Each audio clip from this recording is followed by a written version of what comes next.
Разбира се, накрая на нашия концерт е време да поканим и художественият ръководител на ансамбъл Дилянка, госпожа Мария Кьосева.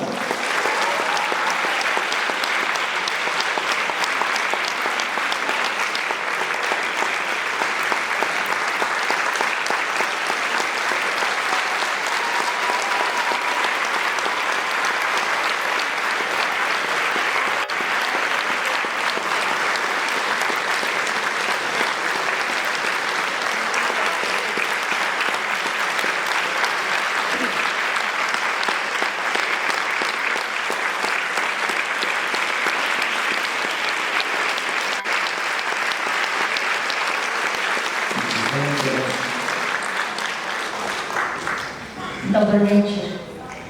Толкова ми е хубаво тази вечер.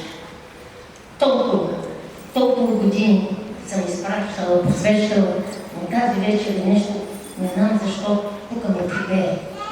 Не мога да знам, но това са най-прекрасните деца от Пловдив. Децата.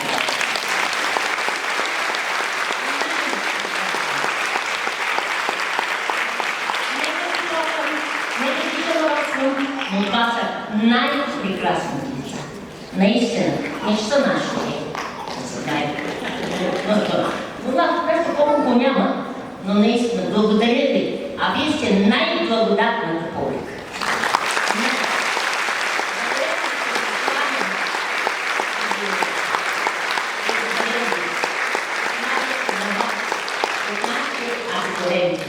Тези деца, които ги видяхте, ги отглеждаме на 3 годишни. То го отглеждаш като цвете в саксия и в един момент гледа, че се очупило едно листенци и почваш да гледаш, не мога да го зададеш. Обаче те са хора и ето ги сега пред вас. Разкошни, прекрасни, бъдещи строители на велика България.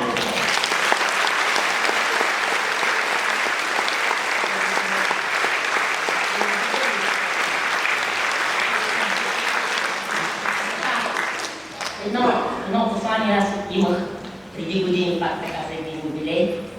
Разделяме се с вас, с радост, с обич, с музика и с мъничко тъга.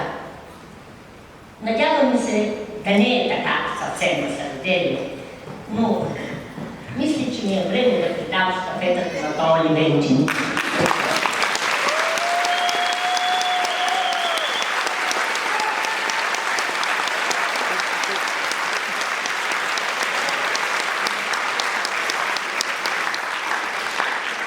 Ето го взехме от едно съседно голямо село.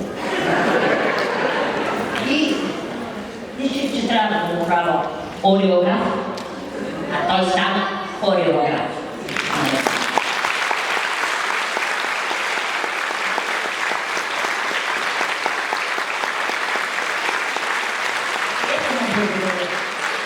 В хубаво и в лошо бяхме заедно.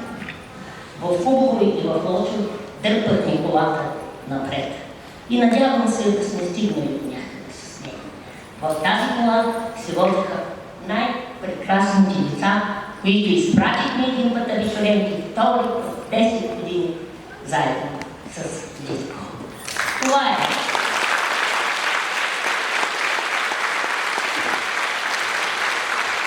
Тези деца заслужават тези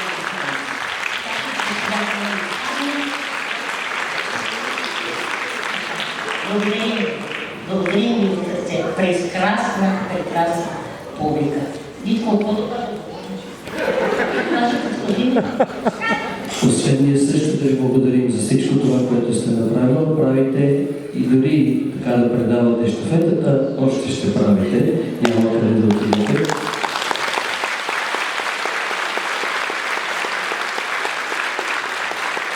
И да ви представим, че до година, между другото, така и така сме се разприказвали, ансамбълът ще празнува 35 години дейност и ще правим 80 години юбилей на госпожата лятото.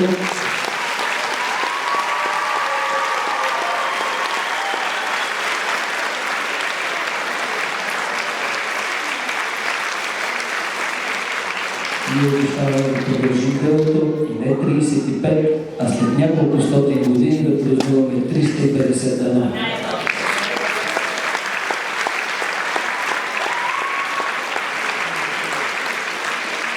Нека да поканим и разбира се останалите виновници, заради които сме тук, нашите абитуриенти.